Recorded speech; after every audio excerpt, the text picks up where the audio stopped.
While you are walking with God, you will lose many things. I have to tell you the truth. There are many losses that are not demonic. They are consequences of sacrifice. Did you hear what I said? Please, Enugu, listen to me. Listen to this man of God. While you walk with God, you don't start by gaining. When you walk with God, you start by losing. Except a corn of wheat falls to the ground and, talk to me, and when you walk with God, there is a price. You will lose friends. People will misperceive you.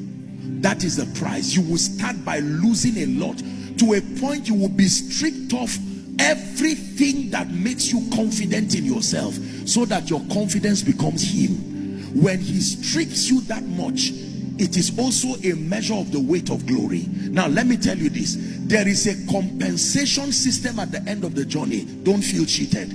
No matter what you lose in the journey, if it is God who is helping you, I assure you, if it's money you lost, if it's friends you lost, if it's your reputation you lost, don't worry about that. By the time the maker makes you, in one day, Job lost everything. The one thing he had was his honor and reverence for God. And even his wife said, Mr. Man, you've lost all. Curse God and die. Job said, why do you speak like this, one of these foolish women? He says, all the days of my appointed time.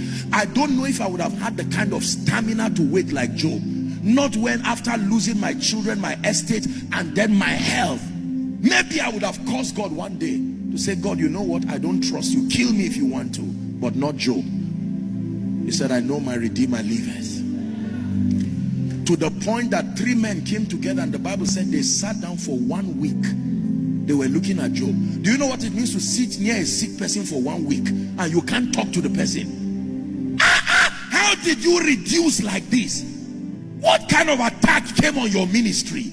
What kind of attack came on your family? And Elihu said, it's not always about what the person did wrong. There are mysteries in the spirit. There are times we lose to gain. You shed off certain weights. I'm saying this to someone because you lost a job, you lost friends. Someone said if you will compromise, you will get an oil and gas company work, and you refused. You thought by the next day a breakthrough will come. And sometimes preachers, we need to be careful as we teach people. There is a process before emergence happens. Just because you say no to Satan does not mean God's answer will come immediately. There are times no answer will come for 2 years, 5 years. You will feel foolish for saying no to the devil, but wait, still wait. You made up your mind that you will stay, and everybody who started with you has gone ahead of you. They call you one day and say, please, we are concerned about your destiny. Tell them I came to church tonight and I had one word: wait. I will wait. I will wait. Thank God for your ministry. Go ahead. I wish you well, but I will wait. The ordination upon my life and the weight of glory that I carry requires a building. I will wait. Provided it is waiting upon the Lord, I will wait. Let the circumcision happen. And God looks at you and says, I want to trust you with nations. But because of the background you came from, maybe you came from a polygamous background, the tendency for pride, the tendency for wickedness is there. So that it does not destroy you in the future, allow me to circumcise you. And I tell you, while that is happening, it will be painful.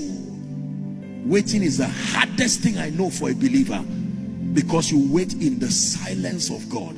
As a man of God, someone will come for counseling over something that you are going through. You will solve their problem by prophecy, and then you still remain in that situation. And you are saying, somebody came to you and said, look, I'm trusting God for finances. You say, let's pray. And as you spoke, the person sent you a text 1 hour and said, you are really anointed, and your rent has not been paid. The person said, no, you are really, I'll come with my friend again. So you pray. After praying for 10 people, or a barren woman praying, and a woman comes with triplets and said, I've never experienced graces like this. And you say, God, what of me? Here is my message for you tonight. Wait.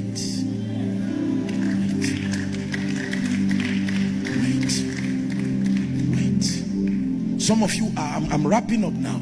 You are about the finish line. Wait. Because you see, if you are to run a marathon and you are the last round and you are tired, they would not say because you went 7 rounds for 8, you've done well. You still lost. You and the person who was not in the field will receive the same lot. Shame. I made up my mind that if it is God, I'd rather be a fool in the presence of men, but I will stay with him. I have seen the value of his presence.